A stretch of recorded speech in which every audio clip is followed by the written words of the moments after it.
Members, all of these taxes are regressive.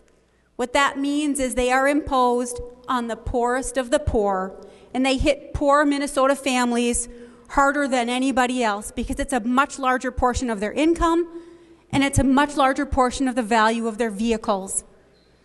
Members, make no mistake, this is a tax on the poorest of poor Minnesotans.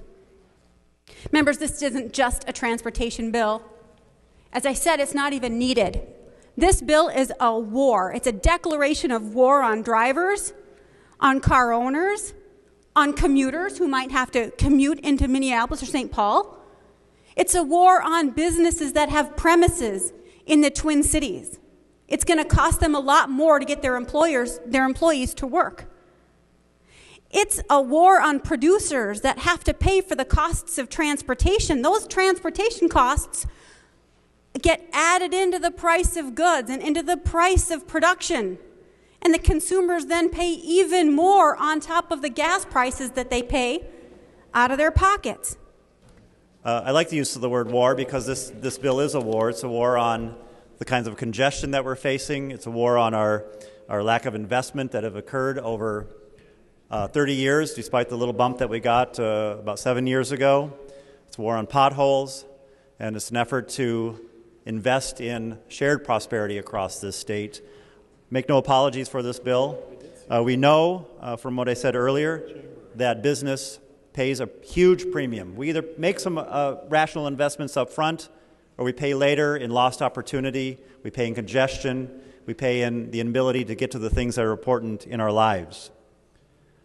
Madam President, I don't aspire at all to what the House has put before the state of Minnesota and the people of Minnesota for transportation. In order to do what they're doing, they're taking from general fund resources that we would otherwise be using for our senior citizens in health care and education. They have over $1 billion that they're cutting from the poorest and sickest Minnesotans in health care and human services, the youngest. I want to talk about a war on poor people and the most vulnerable and the most needy. That's a war on the most vulnerable and the most needy. And what are they doing? They're putting that in the transportation bill. You know what? We've read this book before. This legislature has tried to put general fund dollars into transportation in the past. And you know what's happened? The next year it gets taken right out. Right out. So Senator Hann is incorrect when he says this is a sustainable plan that the House is putting before us. It is exactly the opposite.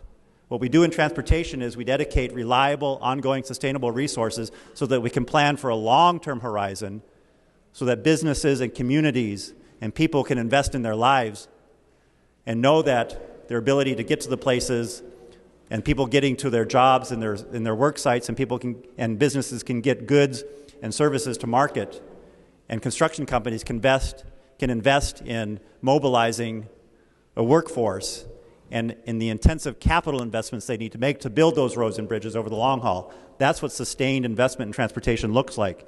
And we fail to do that, we pay. We pay because other states become more competitive, and they're making those investments.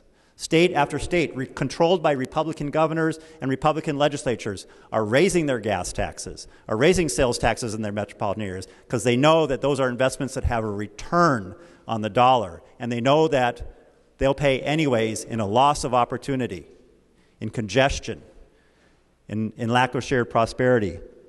That's the alternative. That's what the House puts before us.